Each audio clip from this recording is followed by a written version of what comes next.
हमारे पूज्य गुरुदेव भक्तमाली जी कहते थे कि अपने को लोग राम भक्त कृष्ण भक्त तो मानते हैं, वो कहते भी हैं हम रामदास हैं, हम कृष्णदास हैं, हम माधव दास हैं, हम गोविंद दास हैं, और पिता माता को फूटी आंख नहीं देखते हैं, वृद्ध पिता माता की सेवा नहीं करना चाहते हैं। तो महाराज जी कहते थे भगवान ने तो अपने पिता के सत्य की धर्म की रक्षा के लिए अयोध्या का सिंहासन छोड़ दिया, 14 वर्ष तक जंगल में भटके। आप पिताजी की कोई बात नहीं मानते, कैसे राम जी के भक्त हो?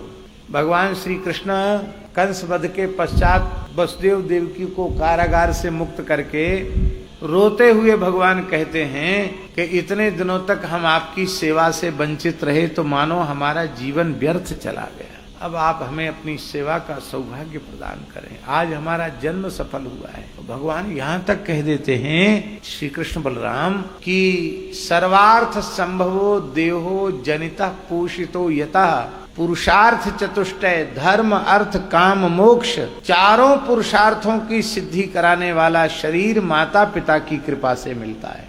जिससे भगवत सेवा भगवत भक्ति की जाती है वह शरीर माता पिता की कृपा से मिलता है। जनिता, उन्होंने शरीर को उत्पन्न किया है, और केवल उत्पन्न नहीं किया, पोषिता, पालन पोषण भी किया है। तो पित्रोह मर्त्य शता, कहते हैं ऐसे पिता माता की सेवा पुत्र सैकड़ों वर्षों तक करे तो भी वो अपने पिता माता के उपकार के ऋण से उपकार से उर्ण नहीं हो सकता है। आप लोगों में से काशी कौन कौन गया? वाह, काशी में मणिकर्णिका घाट किसने देखा? देखा मणिकर्णिका घाट?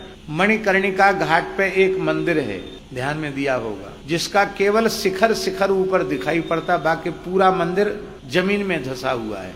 उस मंदिर के बारे में जानते हैं आप? जिस राजा ने वह मंदिर बनाया था बड़ा भक्त था, वह राजा बड़ा धर्मात्मा था, तो माता पिता के ऋण से मुक्त होने के लिए उसने मंदिर प्रतिष्ठा का संकल्प किया कि मातृ पितृ ऋण मुक्ति अर्थम एतन मंदिर से प्रतिष्ठा अहं करिष्ये। जैसे ही जल छोड़ा, अभी मंदिर प्रतिष्ठा नहीं हुई थी, मंदिर ही धरती फोड़कर भीतर धस गया, केवल शिखर बचा।